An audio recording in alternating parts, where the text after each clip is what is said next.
নমস্কার বন্ধুরা বন্ধুরা আমরা হচ্ছে কম বেশি সবাই আর কি পুরাতন গাড়ি কিনি। তো গাড়ি বন্ধুরা পুরাতন গাড়ি আমরা কেনার পর গাড়িটা কিন্তু আমাদের ট্রান্সফার করতে হয়, ঠিক আছে। মানে আগের যে পুরাতন যে মালিক ছিল সেই মালিকের থেকে নিজের নামে হচ্ছে ট্রান্সফার করতে হয়।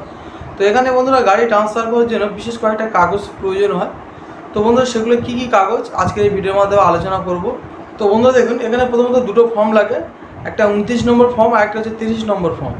তো বন্ধুরা এই 29 নম্বর ফর্ম আর 30 নম্বর ফর্ম আমি নিচে ডেসক্রিপশনে লিঙ্ক দিয়ে দেবো, সেখান থেকে আপনারা এই ফর্ম ডাউনলোড করে নিতে পারবেন, ঠিক আছে। তো প্রথমটা হচ্ছে 29 নম্বর ফর্ম, যেটা মালিকানা হস্তান্তর নোটিশের জন্য আবেদন, যেটা হচ্ছে 29 নম্বর ফর্ম। আর 30 নম্বর ফর্মটা মালিকানা হস্তান্তরের প্রতিবেদনের জন্য আবেদন।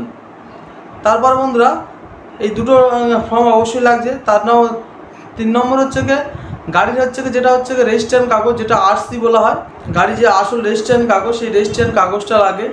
এখানে যে ক্রেতা আর কি যে কিনছে গাড়িটা, সেই ক্রেতার আর কি অ্যাড্রেস প্রুফ লাগে।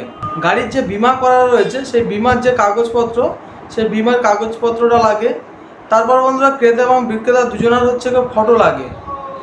আর যদি কেউ এই গাড়ি হচ্ছে কি আর কি কেউ হয়তো মারা গিয়েছে, সেই হিসাবে যদি গাড়ি হচ্ছে ট্রান্সফার করতে যান, ঠিক আছে, সেক্ষেত্রে কিন্তু বন্ধুরা তার হচ্ছে যে মারা গিয়েছে আর কি, তার হচ্ছে যে মৃত্যু সার্টিফিকেট, সেই মৃত্যু সার্টিফিকেট অবশ্যই লাগবে, এটা আপনারা মনে রাখবেন। আর যদি গাড়ি একটা রাজ্য থেকে অন্য রাজ্যে যদি হচ্ছে স্থানান্তর হয়, সেক্ষেত্রে বন্ধুরা এনওসি লাগবে। তো বন্ধুরা এই কাগজপত্রগুলো আপনাদেরকে জোগাড় করতে হবে এবং যে দুটো ফর্ম বললাম 29 নম্বর আর 30 নম্বর ফর্ম ফিল আপ করতে হবে।